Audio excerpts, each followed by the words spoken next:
welcome to my channel. Let me introduce myself. I'm Riel Satirangka. I'm the 5th semester student at Christian University of Indonesia Toraja, major English study program, and my registration number is 219112106. Well, this video talk about our continual material about No Language But a Cry of Psycholinguistics by Mem Normalia Siranden, SS MPD. Well, crying is the first language that's produced by a baby. Cry as a silent language that conducted by the baby to show their nervous expression that they felt. What we have learned about crying is that it's not only communicative, but it's also a direct precursor both of language and speech.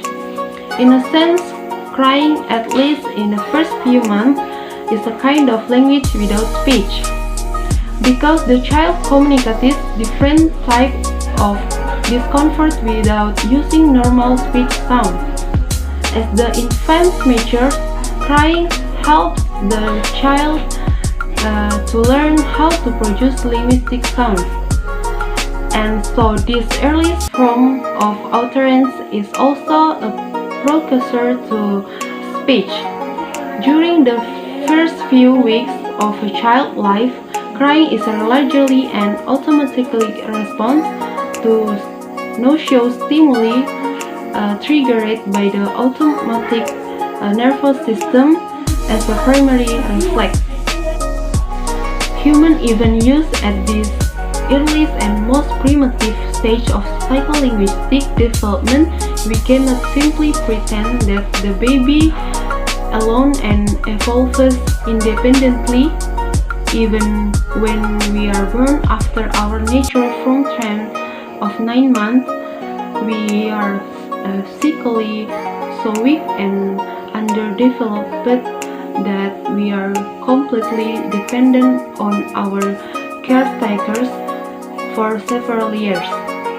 After several weeks of extensive interaction with this caretaker, the child starts to cooing, making soft gurgling sounds, simply to express satisfaction. This cooing stage emerges at about 2 months of age, but is success when the child is about 6 months old by the babbling stage. Some psycholinguistics distinguish between marginal babbling and early stage similar to cooing, where infants produce a few and somewhat random consonant and canonical babbling, which usually emerges at around 8 months when the child's vocalization narrows down to syllables that begin to approximate the syllable of the caretaker's language. Interestingly enough, when infants beginning to babble consonant at the colonial stage, they don't necessarily produce only the consonant of their mother tongue. That is, their earliest acquisition is not of the segmental phoneme that go to make up their native tongue. In fact, children seem to play with all sorts of statements at this stage, and frequently produce consonants that are found in other languages, not just the language by which are they surrounded. Since infants may babble vowels and consonants which are not part of their mother native repertoire, babbling is not evidence that children are starting to acquiring the segmental sounds of supersegmental sounds of their mother tongue at this stage. Babbling is the first psycholinguistic stage where we have strong evidence that infants are influenced by all those many months to exposure to their mother tongue.